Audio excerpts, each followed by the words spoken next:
Fábio França, ouvinte querido, ouvinte querida. Eu queria hoje fazer uma reflexão sobre a importância do segundo turno e o papel do segundo turno na eleição presidencial.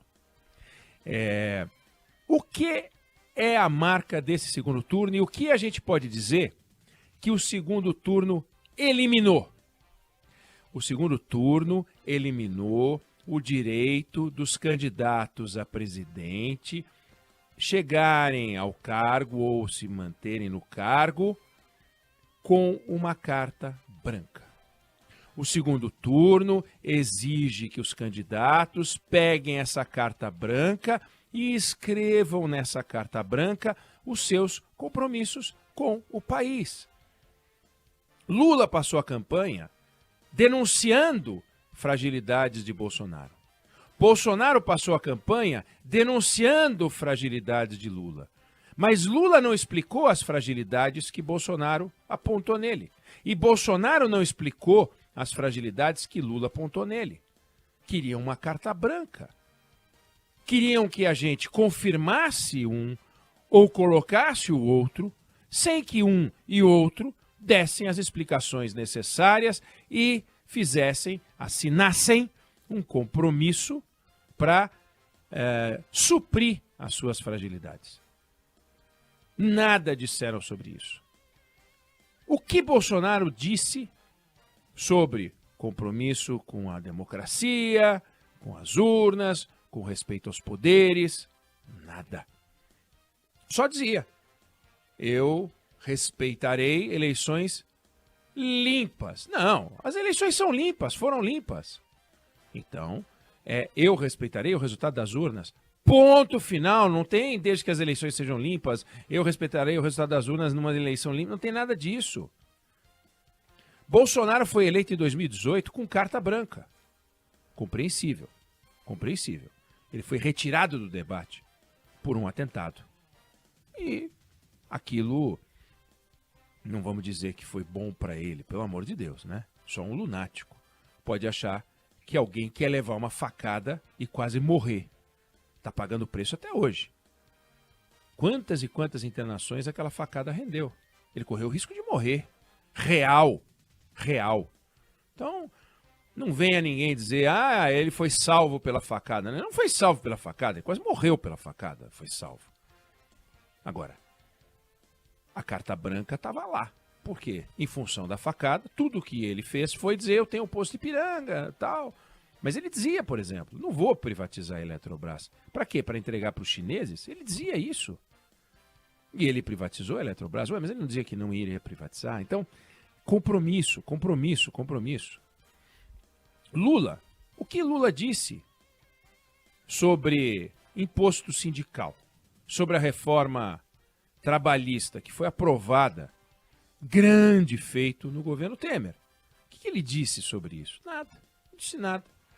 Disse que ia mudar, primeiro que ia mudar, que ia eliminar, acabar, anular, cancelar. Depois foi fazendo uns ajustezinhos, porque viu que a reação foi ruim. Mas o que exatamente ele vai fazer com a legislação trabalhista? O Brasil tem gente que trabalha por conta, gente que trabalha para os outros e gente que é empresário. As pessoas que trabalham para os outros, uma montoeira de gente quer saber como vão ficar as relações, como é que fica o trabalho intermitente, como é que fica o trabalho do garçom, e aí, eu vou pagar imposto, não vou pagar imposto, como é que vai funcionar, quantas vezes por dia eu posso trabalhar, se eu estou contratando, como é que vai ser, se eu estou trabalhando para alguém, trabalho 2, 3 vezes por semana, como é que vai ficar. Um monte de gente quer saber. E o Lula disse simplesmente que vai discutir, vamos ver. Não, vamos ver não. Vai fazer o quê?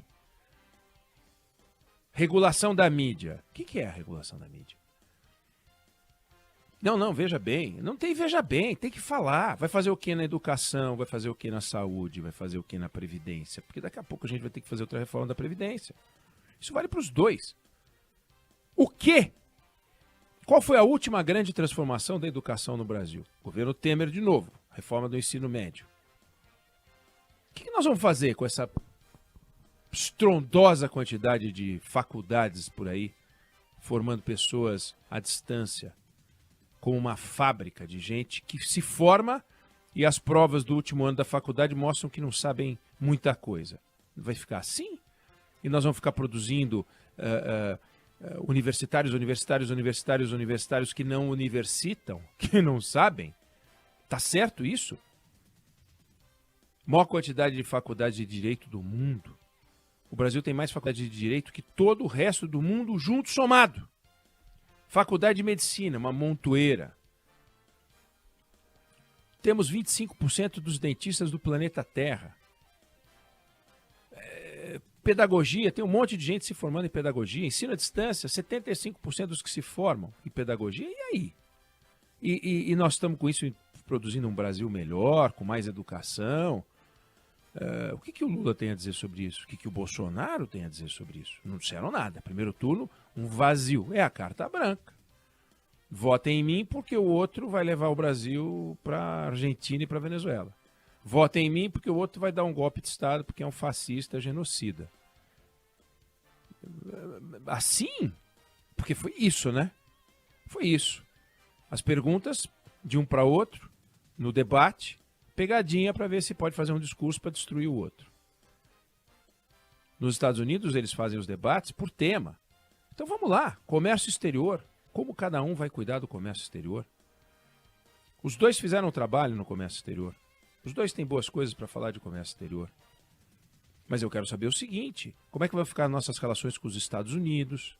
Para os dois. A gente vai continuar a nossa relação de independência, não vai continuar. Nós vamos mexer, não vamos mexer. Alinhamento, não vamos ter alinhamento.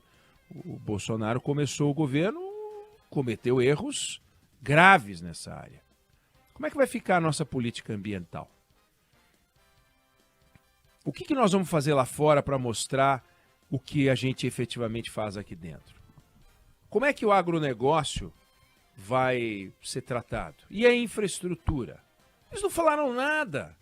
Então a gente tem que pegar e deduzir que, porque fizeram isso ou aquilo no passado, ou esse ano, ou nesse governo, continuarão a fazer, no caso do Lula, voltará a fazer. Mas a gente não está vendo conjunto de alianças diferentes. Então, o Bolsonaro e o Lula perderam o direito à carta branca, que é o que eles queriam. E foram obrigados, estão sendo obrigados, a assumir compromissos, o que é ótimo. Governos precisam assumir compromissos, com pautas, com agendas, com lideranças, com pessoas, com alas, com lado. E esse compromisso hoje começou a ser assumido. O presidente Bolsonaro recebeu o governador de Minas, Romeu Zema.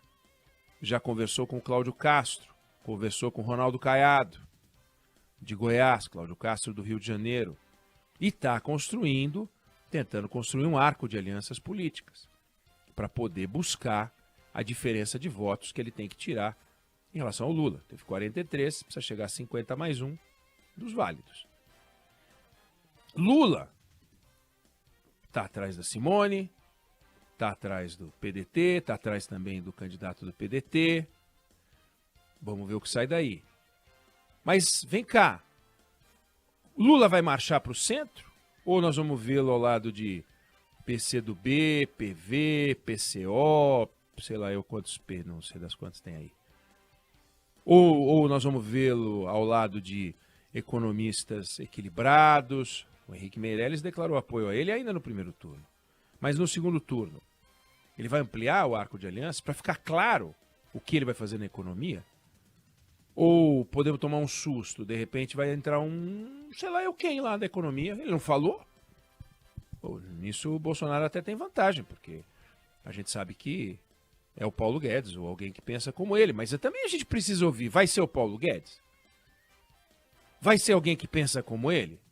Porque para fazer um rock, a Dilma fez rock. A Dilma fez rock. Botou uns economistas doidivanas lá.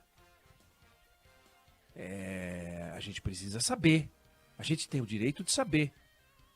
Então, o segundo turno impõe aos candidatos a obrigação de assumir compromissos com a sociedade. E compromissos formais, sem carta branca. Pega uma caneta, não precisa ter nem tanta tinta assim. Pega uma caneta e pinta nesse papelzinho carta branca, com umas palavrinhas lá, os compromissos. Cartas, o Lula fez isso em 2002, a carta ao povo brasileiro. É uma carta ao povo brasileiro. Do Lula é uma carta ao povo brasileiro. Do Jair Bolsonaro. Querem ganhar a eleição? Querem o nosso voto? Pois então que se exponham. Pois então que respondam às nossas perguntas. Pois então que falem dos temas que a sociedade quer ouvir. E não essa atitude horrorosa do primeiro turno de achincalhe, de grosseria, de competição para saber quem é mais mal educado. Quem é mais grosseiro com o outro lado. A gente viu mudança no discurso do Bolsonaro. Pode ser cosmética, pode ser que seja passageira, mas a gente começou a ver. Primeira entrevista dele, ele disse que reconhece que o Brasil quer mudanças. Opa, para ouvir isso dele, reconhecer qualquer coisa. Bolsonaro não reconheceu nada durante 4 anos. Pois ele reconheço que o Brasil quer mudança. Mas vou tentar mostrar que nem toda mudança é boa. Ok, é isso aí. Mas agora precisa mostrar e preencher papelzinho. E o Lula? O PT é conhecido pela sua arrogância. A arrogância do PT pode ser parte da explicação da virada em São Paulo. Pode ser parte da explicação. O professor Fernando Haddad, sempre lembrando a todos, pela atitude que é um professor, que só tem coisas a ensinar, e foi a atitude dele em 18 também. Se comportando de um jeito que pode irritar as pessoas. Lula fazendo gracinha, como o que fez, brincando com a figura do morador do interior de São Paulo. Mas também já se vê uma mudança no tom das conversas com o Lula. Vamos conversar com todo mundo. Ou seja, Lula está mais contido. Bolsonaro está mais contido. Isso se deve à força do segundo turno, que põe sobre a cabeça dos dois uma responsabilidade muito grande e medo. E medo. Matematicamente, é óbvio que a missão do Lula é mais tranquila, se é que se pode usar essa palavra, do que a de Bolsonaro.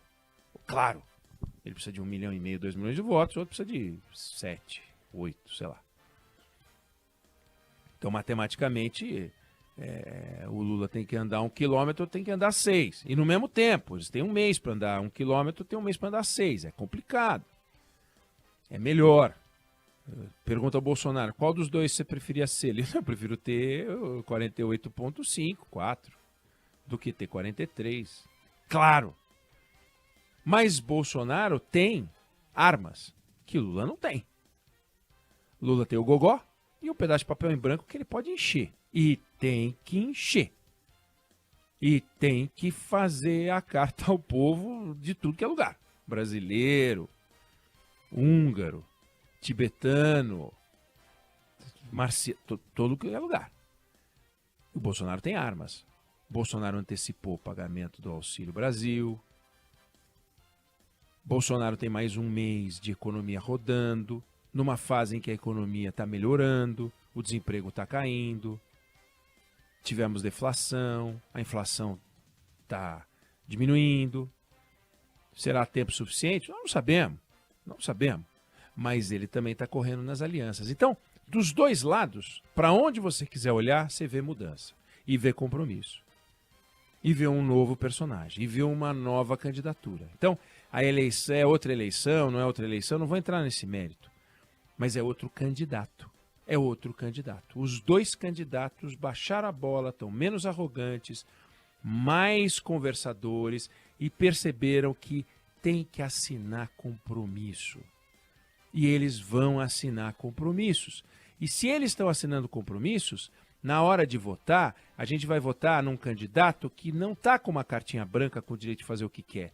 A gente vai votar em um ou vai votar em outro, sabendo que eles têm compromisso. E a gente pode saber quais são e cobrar depois. Porque cobrar depois de um candidato que pediu carta branca e recebeu, então, que bom que teve segundo turno. Para nós, eleitores, melhor coisa impossível, porque os dois estavam querendo uma vida muito fácil e a gente não pode dar vida fácil para esses caras. Porque eles vão governar durante 4 anos, vão negociar com o Congresso, vão fazer mudanças, vão fazer reformas, vão fazer transformações. E a gente tem que ficar em cima. Então, viva o segundo turno, viva o compromisso, fim a carta branca.